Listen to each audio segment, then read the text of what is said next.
Singapore में पूरे साल गर्मी और उमस रहती है। तापमान रोजाना 32 डिग्री और उससे ऊपर चला जाता है। इस मॉल में दाखिल होते ही राहत मिलती है। यहाँ तापमान 20 डिग्री है।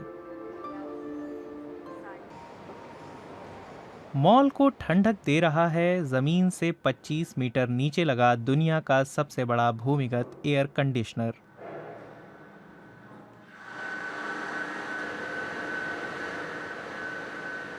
ये एक डिस्ट्रिक्ट कूलिंग नेटवर्क है, सिंगापुर में अपनी तरह का दूसरा। यहाँ नीचे पानी एकदम ठंडा है और पाइप के जरिए 27 इमारतों तक जाता है। प्लांट अपने आकार की बदौलत ही इतना प्रभावशाली है। डिस्ट्रिक्ट कूलिंग से 40% ऊर्जा बचती है। ये 3 कमरों वाले 23,000 अपार्टमेंटों की सालाना बिजली के बराबर है। मतलब 23,000 टन कार्बन की बचत, जो सिंगापुर की सड़कों से 10,000 कारों को हटा लेने जैसी है। लेकिन सिंगापुर में पारंपरिक एयर कंडीशनिंग कुछ इस तरह नजर आती है। शहर के एक ऐतिहासिक हिस्से की ये एक पिछली गली है, जहां सैकड़ों एसी लगे हैं। हर मशीन फॉसिल ईंधन से चलती है और गलियों में और शहर में भभक छोड़ती है। ये एक दुष्चक्र है।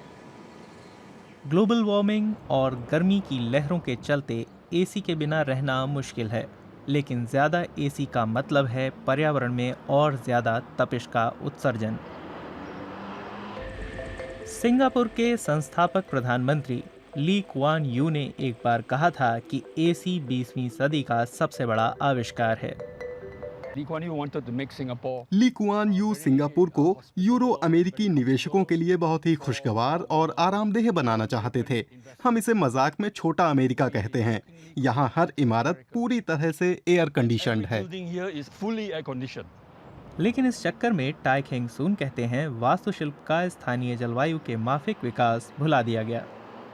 होना ये चाहिए कि मौसम अच्छा होने पर हम अपनी इमारतों को खोल पाएं और जब मौसम गर्म और उमस वाला हो तो हम उसे बंद करके एसी चला सकें।